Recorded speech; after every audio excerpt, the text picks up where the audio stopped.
विश्वनाथ नागर झारखंड के आकाश का ध्रुव तारा।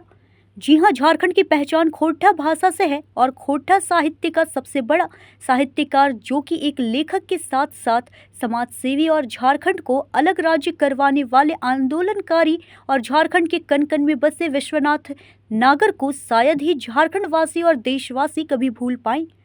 आज यह महापुरुष हमारे बीच भले ही नहीं है, लेकिन खोरठा भाषा पढ़ने वाले, जेपीएससी की परीक्षा की तैयारी करने वाले विद्यार्थियों और कवि या साहित्यकारों के दिलों से इन्हें निकालना आसान नहीं होगा। दिनांक 15 मार्च दिन रविवार को बरमसिया के भूदा स्थित उनके आवास पर पहली पुण्यतिथि मनाई गई, जिसमें पूरे झारखंड से आए कवियों और साहित्यकारों ने उन्हें श्रद्धांजलि अर्पित करते हुए भाव विभोर हो गए। सभी ने उनके साथ बिताए हुए पल, उनके व्यक्तित्व, उनके त्याग, संघर्ष और योगदान की चर्चा करते हुए झारखंड सरकार से मांग की कि उन्हें पद्मश्री अवश्य दिया जाना चाहिए। कुछ ने अपने अपने संगीत और कविताओं के माध्यम से भी उन्हें श्रद्धांजलि अर्पित किया। सचमुच विश्वनाथ नागर जी जैसे विलक्षण और बहुमुखी प्रतिभा के धनी लोग रोज रोज नहीं जन्म लेता। निश्चित रूप से यह सभी के लिए प्रेरणा स्रोत हैं। नमस्कार, आप देख रहे हैं न्यूज़ इंडिया 24। मैं हूं आपके साथ पंकज सिन्हा। आज हम धनबाद के बरमसिया भूदा विश्वनाथ नागर जी के आवास पे मौजूद हैं और 1 वर्ष हो गए इनको दिवंगत हुए। और कहते हैं कि भाई खोरठा भाषा का अगर कोई पहचान दिलाने वाला, खोरठा भाषा का संस्थापक, या फिर कहें खोरठा भाषा को एक ऐसा मान्यता दिलाने वाला कि जो कि आज भी तरह तरह की परीक्षाओं में ही नहीं बल्कि जेपीएससी के परीक्षाओं में ही विद्यार्थियों को पढ़ना पड़ता है और सरदर्द बना हुआ उनके लिए। इस भाषा को, मधुर भाषा को एक मुकाम दिलाने वाले विश्वनाथ नागर जी की भूमिका अग्रणी है और इनको भुलाया नहीं जा सकता है। आज खोरठा ने जितनी ऊंचाइयां हासिल कर ली है और जितना घर घर तक पहुंच चुका है, इसमें बहुत विशेष योगदान रहा है। कहते हैं कि साहित्य वो विद्या होता है जो बिल्कुल कहते हैं कला, यानी कि सा कला विमुक्त है, यानी कि साहित्य ही वो विद्या है जो इंसान को इंसान बनाता है। अदरवाइज पढ़ने के लिए ढेर सारी भाषाएं हैं। जर्मन फिलोसफर ने भी ये कहा है कि भाई पढ़ने के लिए 2 ही चीजें हैं, पहला है मैथमेटिक्स और दूसरा है लिटरेचर चौड़ाई देता है, यानी कि पूरा कॉम्प्रिहेंसिव पूरे विश्व को एक रंग में बांधता है, और मैथमेटिक्स देता है डेप्थ यानी गहराई। तो आज विश्वनाथ नागर जी के परिवार वाले लोग इनकी श्रद्धांजलि सभा रखी थी। तरह तरह के सारे कवि लेखक यहाँ पे मौजूद हैं जो उन्हें जानते थे, उनके साथ समय बिताया था, सबने श्रद्धांजलि दी। हम सबसे पहले बात करेंगे कि भाई कितना मिस करते हैं आप अपने पिताश्री को? बहुत मिस करते हैं जी। क्या करेंगे।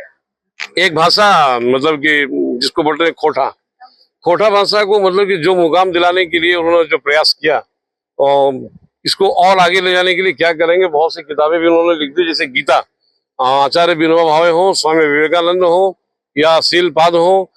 इन लोगों के अलावा अगर गीता का भी टीकाकरण किसी ने किया है तो वो विश्वनाथ नागर जी।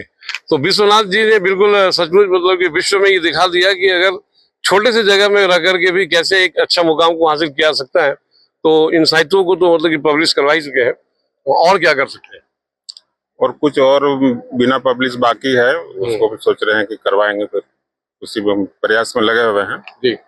तो अब उनका एक पोता यानी ग्रैंडसन, हम इनसे बात करेंगे कि भाई आज अपनी कामयाबी का यानी कि अपनी सफलता का पूरा श्रेय अपने दादाजी को देते हैं, और आज जो ये सभा मतलब कि आयोजित किए और उनको याद करते हैं। उनकी पद्मश्री का डिमांड भी मतलब इन लोगों ने रखा है झारखंड सरकार से, और होना भी चाहिए कि खोरठा यहाँ की भाषा है और झारखंड में जेवीएम की सरकार भी है, तो फिर ऐसा क्यों ना हो कि उनको पद्मश्री दिया जाए। और क्या करेंगे पद्मश्री दिलाने के लिए अपने दादाजी को? जैसे कि अपने झारखंड मुक्ति मोर्चा से भी मेरे भाई लोग हैं कुछ रिलेटेड, और सभी लोग अपने जो दादा के साथी वगैरह है, सारा प्रयास रहेगा कि अगले साल तक इसको पद्मश्री के लिए डायरेक्ट सीएम हाउस तक ये बात पहुंचाए, सीएम तक ये बात पहुंचाए, और इसको पद्मश्री दिलवाने के लिए हम लोग आगे कार्य करें। आप बात करेंगे कुछ कविवर से। कहते हैं भाई जहां ना पहुंचे रवि वहां पहुंचे कवि। बहुत सुंदर वक्तव्य आप दे रहे थे। थोड़ा सा खड़े हो जाए श्रीमान। आप बताइए कि भाई कितना समय आपने नागर साहब के साथ बिताया है और कैसे विचार थे उनके, और उनको पद्मश्री दिलाने के लिए क्या प्रयास किए जाएंगे?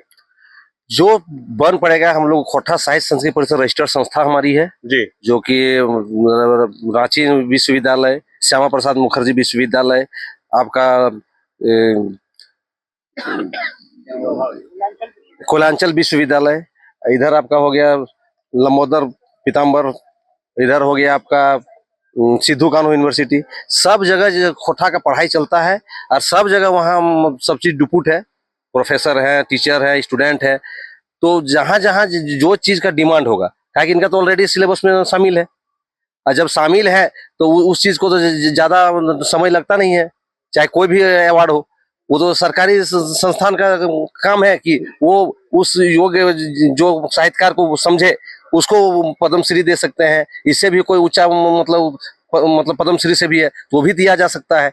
उसके लिए हम लोग मतलब प्रयासरत रहेंगे। बिल्कुल, साहित्यकार को साहित्य में जिंदा रखने के लिए पद्मश्री ही नहीं बल्कि जब आचार्य विनोबा भावे के नाम से यूनिवर्सिटी हो सकता है, सिद्धू कानू के नाम से यूनिवर्सिटी हो सकता है, और भी बड़े बड़े मतलब के विद्वानों के नामों से यूनिवर्सिटियां बनाई गई हैं, तो इनके नाम से एक यूनिवर्सिटी भी होना चाहिए, तभी एक साहित्य को असली सम्मान मिलेगा। हमें इतिहास के पन्नों से भी सबक लेनी चाहिए। ऑक्सफोर्ड यूनिवर्सिटी एक बहुत बड़े विद्वान के नाम से बना हुआ है, और ऐसे साहित्यकारों का नाम मिटना नहीं चाहिए, ताकि आने वाली जनरेशन यानी कि आने वाली पीढ़ी जो है उससे प्रेरणा ले सके। सहयोगी संदीप दत्ता के साथ पंकज सिन्हा, न्यूज़ इंडिया 24।